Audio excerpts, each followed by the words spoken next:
Welcome back to my channel, sports fans. Okay, let's get into this one right here. The media got too raw for sports. Oh my goodness, they got too raw. How did this happen? I'm joking. But I gotta say, I gotta disagree on him about something.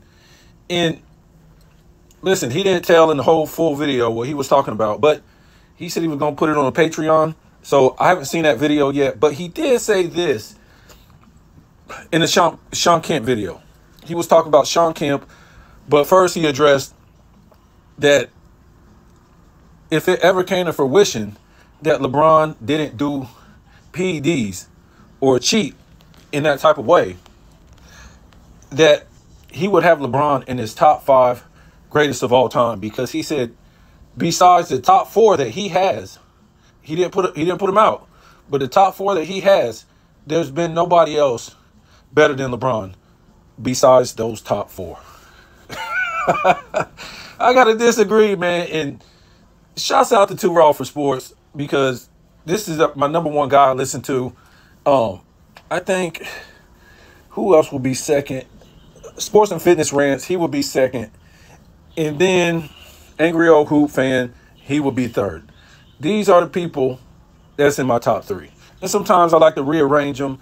It depends on the material they put out. But Too Raw was my number 1 for a long time, because I don't know what happened to all his channels. Is because his channels, I think he had 3 different channels. And I like his versatility, right? And he really was out there before anybody else, giving it to you raw. You know, and he didn't seem like he was doing it for the money. It didn't seem like he was playing the character. That's the biggest thing for me. I'm not into people who I think are out there putting out content and not using their real feelings, or playing characters, and are just playing a side just to make money.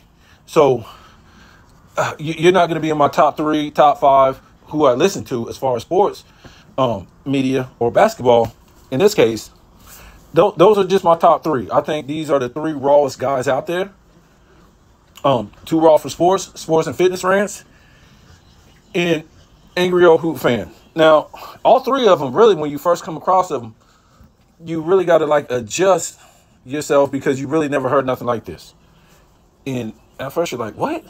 And then once you start getting into them, you're like, man, this is pretty good. It's pretty good stuff. They're not playing the character. It don't seem like they're reading from some script and trying to satisfy one side. They're just giving it to you. Basically, you could call them all raw. Even though we got Too Raw for Sports, the original, all these guys give it to you raw. And that's how I like to do it. I like to give it to you raw. Now, like I said, that's his personal feelings. If he wants to have LeBron in the top 5. And to me, it has nothing to do with PEDs. Nothing. And here's the reason why he's not even in my top 10. I can't even put this guy in the top 10. And you guys see my top 5 right here. Who we got? 3. I think this is 6 right here. And I got to be fair. 1, 2, 3, 4, 5. And we'll see, because this is kind of old right here. LeBron, he's not in his top 6 anymore. What is it? 1, 2, 3, 4, 5, 6. This is top 7. So he's out of that. He's out of the top 10. This was actually before he got out of my top 10, because I was trying to make it fair based on the accolades, the awards. I was trying to make it fair down the line, but I can't do it, man. I can't do it. And what took this guy out, it was a lot of things, but what really took him out of this top 7 and then out of the top 10, when in that Denver game last year, he acted like he was going to hit a woman on the sideline. Really? And the media said nothing about it. This is a billionaire that's acting like a child. I mean, even worse than a child. I don't even know what to describe that as. You would think that when he went home, his wife would cuss him the hell out, right? Are you crazy? You attempted to bow up at a woman on the sideline? Why would you even listen to what she had to say? It made the woman flinch. And he ran back to I think it was one of the Denver players, and tried to laugh it up with them. And they wasn't having it. So, look, these are my top 5 right here. And nothing's ever going to change this because it's in concrete evidence. Michael Jordan, Wilt Chamberlain, Kareem Abdul-Jabbar, Bill Russell, and Magic Johnson. This isn't just, well, let me tell you this. This is their career, meaning they're winning in their actual on-court play as positional players. This is what this is about. Now, if we was talking about actual on-court play as far as individual, I probably would put Wilt Chamberlain number 1, but I can't because I'm doing career and individual player put together. And this is where LeBron was. He was at this number 6 right here. I should have X'd him out. Because before, people would be like, oh, man, you know, if you're going to do that criteria, man, you gotta put LeBron in there. He's got 4 championships, 4 finals, MVPs, 4 MVPs, 2 statistical titles. So you got to put Bron in there. Well, he was in there a while ago because I was trying to keep the same criteria. But he's out. So he's out of the top 10 now. He's gone. So this is why I don't agree with Too Raw for Sports. It wasn't just what he did with that lady. He acted like he was going to hit her in Denver. But that just opened up the floodgates, right? To put him out of the top 6 spot, and now he's out of the top 10 because of all these reasons. You can't look past it. LeBron played with 2 different super teams. We're just talking about, well, we can say 3. I'm talking about in his actual prime, right? When he was in the Lakers. That was his 15th season. So LeBron played on 2 different super teams in his prime with other top 5 players of the East at that time. Right? And if you don't say top 5, we can say top 10. In those guys' primes, right? So we already know about Wade and Bosh. But yes, Love did come from the West. Right? But I would say he was a top 5, top 10 player in the West. And we know about then Kyrie in 2014-15 was a top 5 player, right, in the East. 2 straight finals. He melted down. What? You melted down in your first 2 finals and lost? You didn't lose, homie. You melted down, and we try to act like, oh, man, 2011 was the worst finals LeBron ever had. No. Just because you're going against a superior team does not give you the right to melt down in 2007. Don't tell me how, at this age, 22, he took the blah, blah, to the finals. Okay, good. That don't give you a right to melt down. That meltdown was worse than 2011. Way worse. Way worse. You know, that Spurs team wasn't better than the Boston team that Michael Jordan was playing in '86.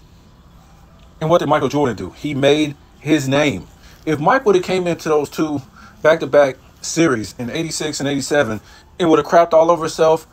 5 turnovers, 22 points per game. Are you kidding me? 39% from the field. No, I think LeBron shot 35% for that series against the Spurs. 20-something, 23% from 3, 60-something% from the line. So Michael Jordan would have put up those same averages at 22 that LeBron put up at 22, and Mike would have did that against the Celtics. Oh, y'all would have been beating him over the head to this day. It don't matter if he would have got 1 game out of the Celtics. Even if he would have got 2 games out of the Celtics, y'all would have been on his head to this day. Man, he melted down against the Celtics, man. So what? He played good competition. That didn't give him a right to melt down against the Celtics. So that's what made Michael Jordan a household name. That no matter the competition, he wasn't backing down. And he was going to try to set records on top of that if he did go out in defeat. That's how he made his name. You won't be wearing Michael Jordan shoes today if he was melting down.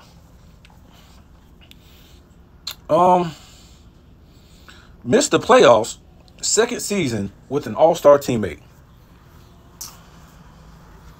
Yep, that would be LeBron James. Imagine if Michael Jordan, his second season, that season that he played Boston, right? In 86, he missed the playoffs with an all-star teammate. Huh. Imagine that. You never hear the end of it. And it's not even discussed. We ain't talking about his rookie season. We're talking about LeBron's second season where he put up like 27 points per game, 6 rebounds, 6 assists, but lost 19 of 31 games after the All-Star break. To me, in the Week East. Let me see. Can't shoot from the mid-range. Can't shoot from the 3. Can't shoot from the free throw line. And has no post game.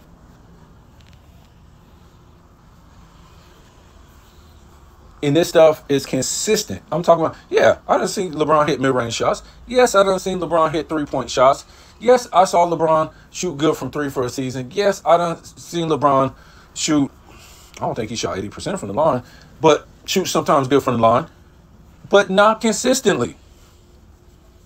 Horrible mid-range shooter, horrible free throw shooter, and horrible three-point shooter when we look at his career. And the fact that it took him 7 seasons until he shot 50% from the field for a season is crazy. Because most of his shots is layups and dunks.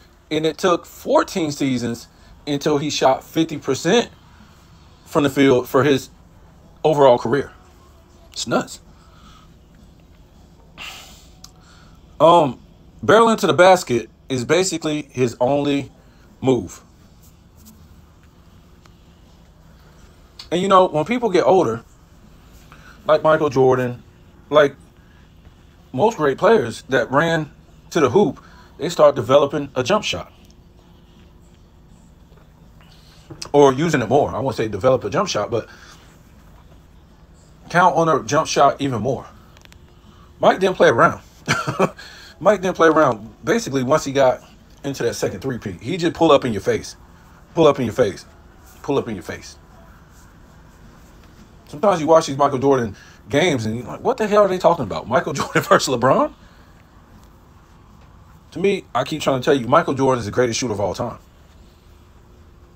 A three-point shot don't make you the greatest shooter of all time.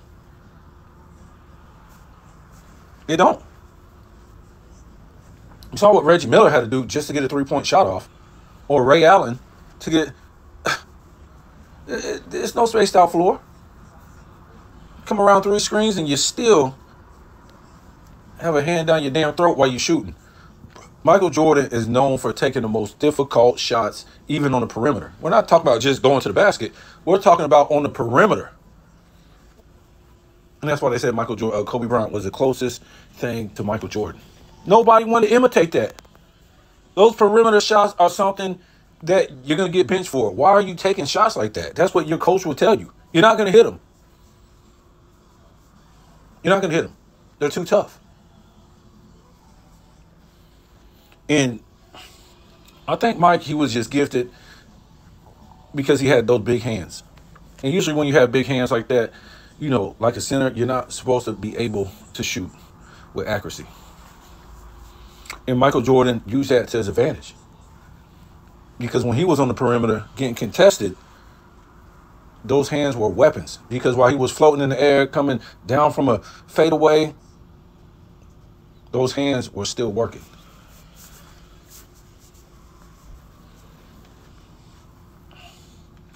Walks out of games early. That's what LeBron James does. He's been doing this since the 2000s. This is like a man-child right here. The Pistons walked. They said the Pistons walked out, which they did. That ain't nothing compared to what LeBron has done. Can you count? Somebody need to do a video. How many times this dude done walked out of a game before it was over? Regular season, playoffs, and finals. I bet they would have like a 30-minute video. 2-4 in the first 6 finals. 2-4.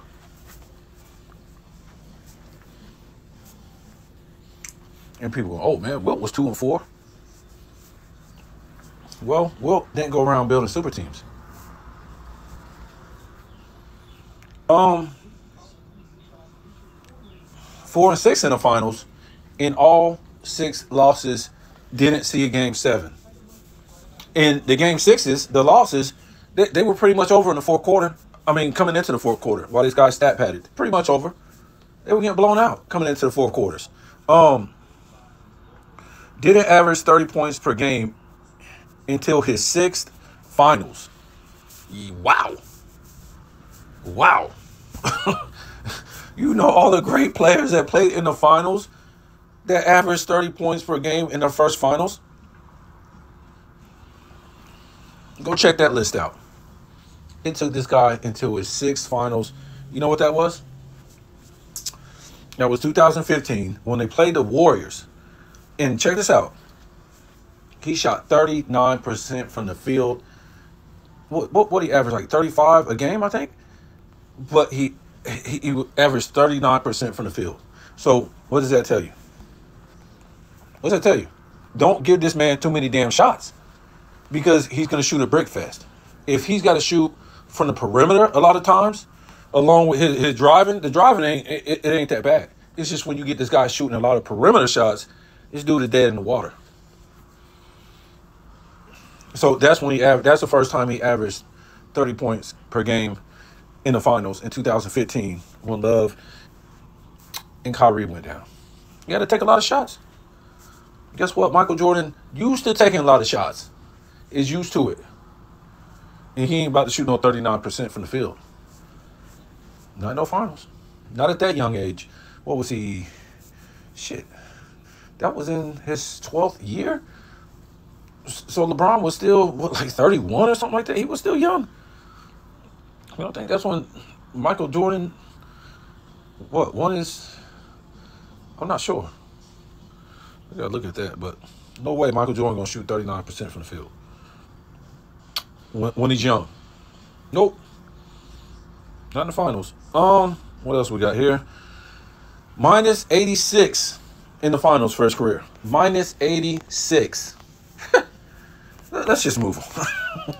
Goodness. Quit on his team in 2010 playoffs against who? Against the Celtics. And we all know 2018 finals, he quit on his team too. I try to find that video again. I can't find that. Where Stephen A. Smith is going off on him after the game. They took that video off. If somebody can find that video, let me know. Stephen A. Smith went slap off on this guy for quitting on his team in the 2018 finals. Now, I did a video on this, how LeBron quit in 2010 playoffs against Boston, and it was because he didn't want to face Kobe in the finals.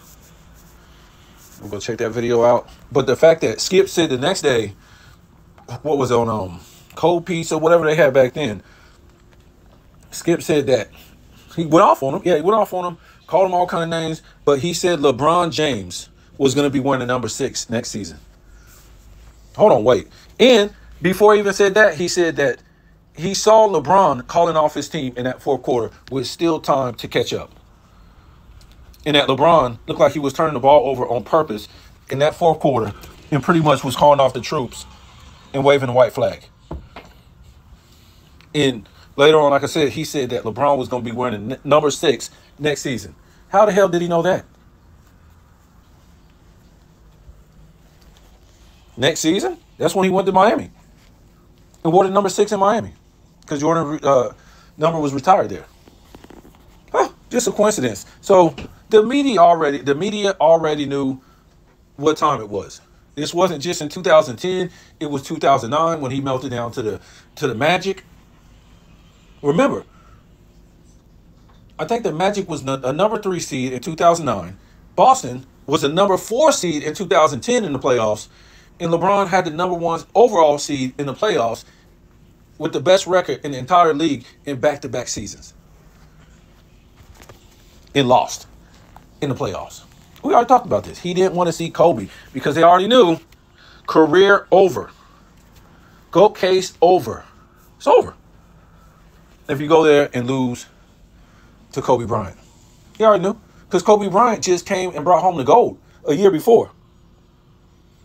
And you remember the video that I made about him and Kobe being best friends, and maybe not best friends. They might be bad. They might have been best friends. I don't know, but they were good friends. They even said,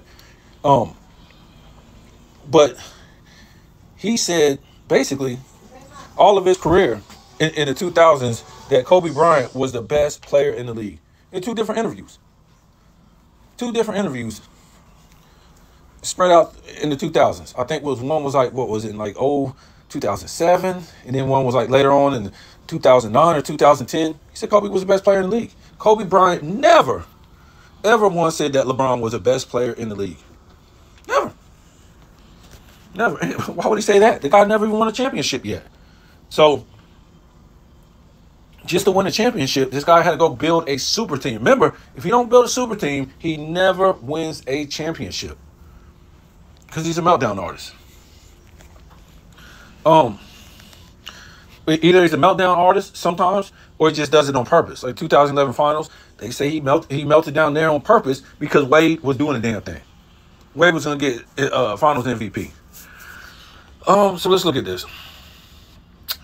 Bronze medal in his first 2 international games. I know this doesn't have nothing to do with the NBA, but it just, guy's just not a winner. He's a winner sometimes, when the odds are stacked in his favor heavily, right? When I say that, because he just couldn't go and say, hey, Dwayne Wade, let me come play with you. Nope. He had to get Chris Bosh. He had to rearrange that whole team. It's almost like he ain't even a damn a player of the team. He's like the coach. I'm going to come over there and rearrange this whole team, play with these best players, and I'm going to coach the team. He don't want to farm raise no players. He don't want to get no players from the draft. How many great players, done played with other great players from the draft and won championships? Whether it was Kareem, whether it was Magic, whether it was Michael Cooper, all these guys, Larry Bird, Kevin McHale, Danny Ainge. I mean, you got great players. There's nothing wrong with having a free agent. There's nothing wrong with that. But this guy don't even want to get draft picks and play with them and be a leader. He wants to get the top guys just to win. It ain't going to cut it for me. Most missed field goals of all time. I think that's coming next season. And if I'm not mistaken, don't he have the most turnovers of all time? Has no iconic moments in the NBA Finals. Wow.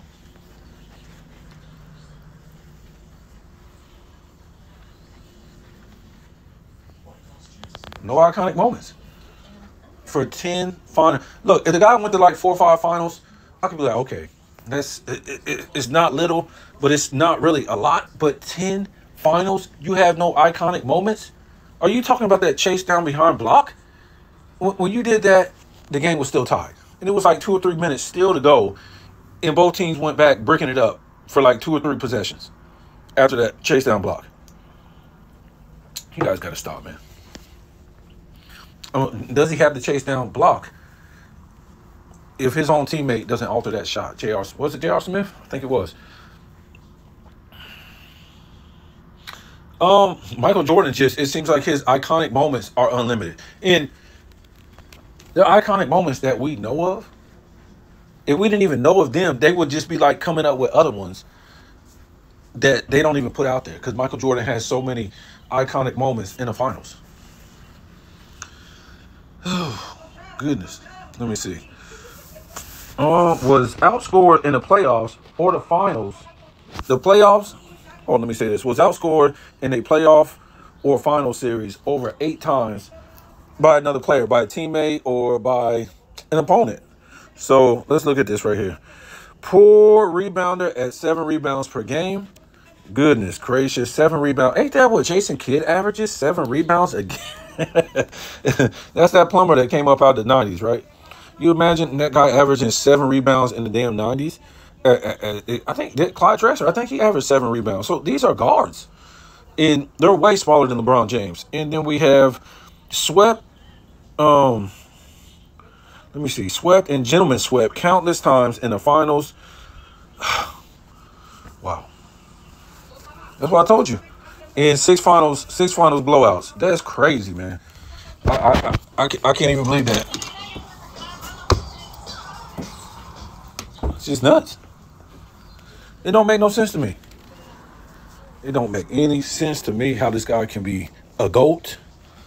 And you see him in his top 6 right here. I don't know what I was thinking. I was trying to be fair because this is a criteria I like to use when I like to be fair.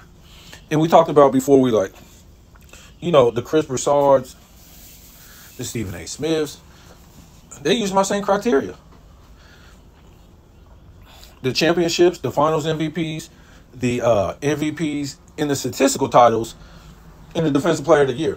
That's how they rate Michael Jordan as the greatest player of all time. Remember, they don't like to talk about the rest of his career. As far as all his other achievements, whether it's team or individually, they won't talk about that. Because it just makes LeBron look silly. All LeBron can come with is longevity stats. Right? When you talk about things like Michael Jordan only lost 1 playoff series with an all-star teammate, that's crazy. I don't care what era you think it was. He didn't beat these teams in the 80s. It don't matter if he played in the 60s, 70s, 80s, 90s, 2000s to only lose 1 playoff series while having an all-star teammate, at least 1 all-star teammate, is crazy. And this guy only had 1 all-star teammate his entire career in, if I'm not mistaken, 4 times, right? Only 4 times he had an all-star teammate with Scottie Pippen. So, no game 6. I don't have all the incredible achievements with me, or we could go on for days and days. But this criteria that I'm using for Michael Jordan on this image right here, this is what Stephen A. Smith uses, and this is what Chris Broussard uses. But what I'm trying to say is, when you use that same criteria going forward to number 2, number 3, number 4, number 5, number 6, number 7, number 8, they don't use that criteria no more. It gets kicked in the ass and kicked out, right? Because now you got to put LeBron number 2. So if you use that same criteria that you just used for Michael Jordan, guess what you're going to have to do? You're going to have to use it on Wilt, Kareem, Russell, Magic, all these guys. But that's what I do. And that's why you got Wilt number 2. Because, yeah, he's got only 2 championships. But to me, he's better than all these other players on the screen as far as a player. So when you put entire career together as a player in a career, with the entire career together with individual player, Wilt Chamberlain is number 2. Wilt Chamberlain is number 2. Look, if Kareem never runs into, I don't like to do what ifs because it's like the whole LeBron scenario. LeBron media and all this stuff, LeBron fans. But Kareem wasn't doing too good. Yes, a great player until he ran into Magic. And then all of a sudden, boom, he's got like 4 Hall of Famers on the team. Him, who was it? Wilkes, I want to say, Adrian Dantley left. Michael Cooper and Magic Johnson. And they just took off. Same thing with Bird. His second season, he now has his 4 Hall of Famers. Boom, just like that on the Celtics. And in the coming years, it comes up to 4 and 5 Hall of Famers on the same team. For Bird and Magic. We did a video about that the other day. When Robert Parrish running his mouth, the Celtics and the Lakers have 5 to 6 Hall of Famers on their team many years in the 80s. And no less than 4 in the 80s. So Michael Jordan would have had about 10 damn championships if it would have been 6 Hall of Famers on his team, even 5, even 4 the entire time he was in the damn 90s. He never would have lost. So these are some key reasons why LeBron is out of my top 5. He used to be in my top 10. He's out now, man. He's out now. He's out now. He's out now. And let's see if the NBA gets back to the NBA, because it's in trouble, man. It's in trouble. A lot of people don't understand how much the NBA is in trouble. It's in trouble. And when LeBron retires, unless they bring out another dummy they're going to drop off the map because nobody cares about this league. The only thing that's keeping it alive is lies and narratives and hot takes. That's it. That's it. There's nothing else. Nobody's watching it. Yes, it's always going to make money. You know, even hockey makes money. You know how popular hockey was in the damn 90s? Going back, not just the 90s, but I'm just saying the 90s, the 80s, the 70s, the 60s. Once we got to the 2000s, hockey fell off the damn side of the mountain, along with baseball, because both leagues did the same thing. Wanted to bring in all these international players, and Americans stopped watching. And same thing with the NBA. If you don't have your star players who are top 5 players of the league that can advertise your league through commercials and advertisement, nobody's going to care about your league like that. Remember in the 90s, basketball was advertised by American players, whether it was on, just different commercials. We don't get that no more with these players. We don't get that with these players. Baseball can't do it. Baseball don't bring you no drama or no soap opera. International players don't do it. Football still does it. It's still good with football. So we'll see what happens. I mean, they're starting to bring in a lot of international players in football. So tell me what you think.